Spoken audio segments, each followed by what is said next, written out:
Hi, ಇವತ್ತಿನ recipe ಮಕ್ಕಳಿಗೆ ತುಂಬ ಇಷ್ಟ ಆಗೋವಂಥ ಡೋನಟ್ ರೆಸಿಪಿ. ತುಂಬಾ ಕ್ವಿಕ್ಕಾಗಿ ಮಾಡ್ಕೊಳ್ಬೋದು. ಹೇಗೆ ಮಾಡೋದಂತ ಈಗ ನೋಡೋಣ. ಇಲ್ಲಿ ನಾನು ಬ್ರೆಡ್ ಸ್ಲೈಸಸ್ ತೊಗೊಂಡಿದ್ದೀನಿ. ಇದಕ್ಕೆ ನಾನು ಯಾವುದೇ ಫ್ಲೋರ್ನ ಯೂಸ್ ಮಾಡ್ತಾ ಇಲ್ಲ, ಹಿಟ್ಟು ಯೂಸ್ ಮಾಡ್ದೇ ಬ್ರೆಡ್ಡಿಂದ ಇನ್ಸ್ಟೆಂಟಾಗಿ ಮಾಡ್ತಾಯಿದ್ದೀನಿ. ಬೇಗನೆ ಕ್ವಿಕ್ಕಾಗಿ ಆಗುತ್ತೆ. ಮಕ್ಕಳಿಗೆ ಸ್ನ್ಯಾಕ್ಸ್ ಬೇಕಂದರೆ ತಕ್ಷಣಕ್ಕೆ ರೆಡಿ ಮಾಡ್ಬೋದು. ಈ ಥರ ಬ್ರೆಡ್ನ ನಾವು ಸೈಡ್ಸ್ನ ಕಟ್ ಮಾಡ್ಕೊಳ್ಬೇಕು.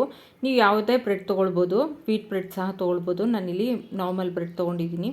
ಇದನ್ನು ಈ ಥರ ನೀರಲ್ಲಿ ಸ್ವಲ್ಪ ಡಿಪ್ ಮಾಡಿ ನೋಡಿ, ಈ ಥರ ಎಕ್ಸಸ್ ನೀರನ್ನೆಲ್ಲ ತೆಗೆದು ರೌಂಡ್ ಮಾಡಿಕೊಂಡು ನಂತರ ಇದಕ್ಕೆ ಹೋಲ್ ಮಾಡ್ಕೊಳ್ಬೇಕು. ಮಧ್ಯಕ್ಕೆ ನೋಡಿ, ಈ ಥರ ಫ್ಲ್ಯಾಟ್ ಮಾಡ್ಕೊಳ್ಳೋಣ. ಸ್ವಲ್ಪ ಲೈಟಾಗಿ ಫ್ಲ್ಯಾಟ್ ಮಾಡಿಕೊಂಡು ಹೋಲ್ ಮಾಡ್ಕೊಳ್ಬೇಕು. ನಾನಿಲ್ಲಿ ಒಂದು ಸ್ಲೈಸಿಂದು ಬ್ರೆಡ್ಡಿಂದ ನಾನು ಫಸ್ಟಿಗೆ ಮಾಡಿ ನೋಡಿದ್ದು. ಇದು ತುಂಬಾ ಚಿಕ್ಕದಾಗಿ ಡೋನಟ್ ಬರುತ್ತೆ, ಮಿನಿ ಡೋನಟ್ಸ್ ಅಂತಲೇ ಹೇಳ್ಬೋದು, ಆ ಥರ ಬರುತ್ತೆ. ಈಗ ನಾನು ನೆಕ್ಸ್ಟ್ ಮಾಡೋದಕ್ಕೆ ಎರಡೆರಡು ಸ್ಲೈಸ್ ತೊಗೊಳ್ತಾ ಇದ್ದೀನಿ ನಾನಿಲ್ಲಿ. ನಿಮ್ಗೆ ಯಾವ್ದು ಇಷ್ಟ ಆಗುತ್ತೆ ಆ ಥರ ಮಾಡ್ಕೊಳ್ಳಿ. ಚಿಕ್ಕದೇ ಸಾಕಂತಂದರೆ ಚಿಕ್ಕ ಸೈಜಲ್ಲೇ ಮಿನಿ ಡೋನಟ್ಸ್ ಮಾಡ್ಕೊಳ್ಬೋದು, ಅಥವಾ ಈ ಥರ ಎರಡು ಸ್ಲೈಸ್ ತೊಗೊಂಡು ಸಹ ಮಾಡ್ಕೊಳ್ಬೋದು. ನೋಡಿ, ಈ ಥರ ಸ್ವಲ್ಪ ಡಿಪ್ ಮಾಡಿ ನಂತರ ಎಕ್ಸಸ್ ವಾಟರ್ನೆಲ್ಲ ಸ್ಕ್ವೀಸ್ ಮಾಡಿಕೊಂಡು ಈ ಥರ ನೋಡಿ, ತುಂಬಾ ಕ್ವಿಕ್ಕಾಗಿ ಮಾಡ್ಕೊಳ್ಬೋದು, ಈಸಿಯಾಗುತ್ತೆ. ಇನ್ಸ್ಟೆಂಟಾಗಿ ಕೇಳಿದ ತಕ್ಷಣವೇ ಮಾಡ್ಕೊಡ್ಬೋದು ಈ ಥರದ್ದು. ಇಲ್ಲಿ ನಾನು ಡೀಪ್ ಫ್ರೈಗೆ ಎಣ್ಣೆ ಬಿಸಿ ಮಾಡೋಕ್ಕೆ ಇಟ್ಕೊಂಡಿದ್ದೀನಿ. ಈಗ ಎಣ್ಣೆ ಬಿಸಿ ಆಗಿದೆ. ನಾವು ಏನು ಡೋನಟ್ ಶೇಪಿಗೆಲ್ಲ ಮಾಡ್ಕೊಂಡಿದ್ವಲ್ಲ ಬ್ರೆಡ್ ಸ್ಲೈಸಸ್ನ, ಅದನ್ನು ಎಣ್ಣೆಯಲ್ಲಿ ಫ್ರೈ ಮಾಡ್ಕೊಳ್ಳೋಣ. ಈಗ ನೋಡಿ, ಈ ಥರ ಒಂದಾದ ನಂತರ ಒಂದು ಹಾಕ್ಕೊಳ್ತಾ ಸ್ವಲ್ಪ ನೀವು ಒಂದು ಚೂರು ಕಲರ್ ಚೇಂಜ್ ಆಗೋವರೆಗೆ ತಿರುಗಿಸೋದಕ್ಕೆಲ್ಲ ಹೋಗ್ಬಿಡಿ. ನಂತರ ತಿರುಗಿಸ್ಕೊಡ್ಬೇಕು.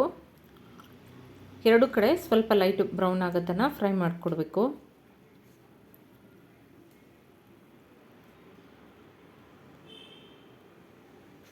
ನೋಡಿ, ಈ ಕಲರ್ ಬಂದರೆ ಸಾಕು. ಈಗ ಇದನ್ನು ತೆಕ್ಕೊಳ್ಳೋಣ.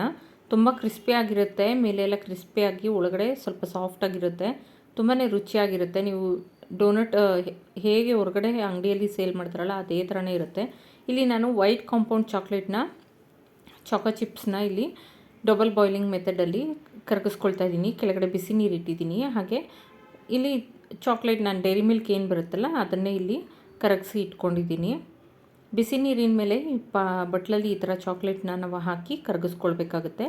ಇದಕ್ಕೆ ಸ್ವಲ್ಪ ನೀವು ಹಾಲನ್ನು ಸೇರಿಸಿ ಕರಗಿಸ್ಬೋದು ಅಥವಾ ಬಟರ್ ಸೇರಿಸ್ಕೊಳ್ಬೋದು. ಈಗ ನೋಡಿ, ಡೋನಟ್ ಸಹ ರೆಡಿ ಇದೆ.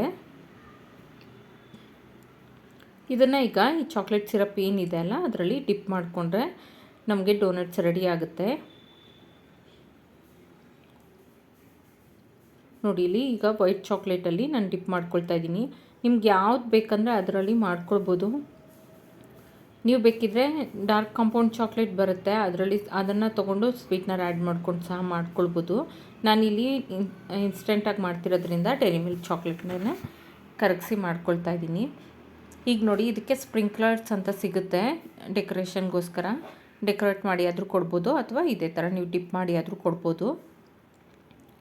ನೋಡಿ, ಯಾವುದು ಬೇಕಂದರೆ ಆ ಥರ ನಾವು ಮಾರ್ಕೆಟಲ್ಲಿ ಈ ಥರ ತುಂಬಾ ಮಾರ್ಟ್ಗಳಲ್ಲೆಲ್ಲ ಸಿಗುತ್ತೆ, ಈಸಿಯಾಗಿ ಅವೈಲಬಲ್ ಇರುತ್ತೆ, ಅಥವಾ ಅಮೆಝಾನಲ್ಲಿ ಆನ್ಲೈನಲ್ಲಿ ಸಹ ಸಿಗುತ್ತೆ. ಈ ಥರ ಡೆಕೋರೇಟ್ ಮಾಡಿಕೊಟ್ರೆ ಮಕ್ಕಳಿಗೂ ತುಂಬ ಇಷ್ಟ ಆಗುತ್ತೆ. ನೋಡಿ, ಒಂದು ಡೋನೆಟ್ ಹಾಗೆಯೇ ಫ್ರೈ ಮಾಡಿರೋದು ಹಾಗೆ ಇಟ್ಟಿದ್ದೀನಿ. ಈ ವಿಡಿಯೋ ಇಷ್ಟ ಆದಲ್ಲಿ ಲೈಕ್, ಶೇರ್ ಆ್ಯಂಡ್ ಸಬ್ಸ್ಕ್ರೈಬ್ ಮಾಡಿ, ಹಾಗೆ ಕಮೆಂಟ್ ಮಾಡಿ ತಿಳಿಸಿ. Thank you for watching.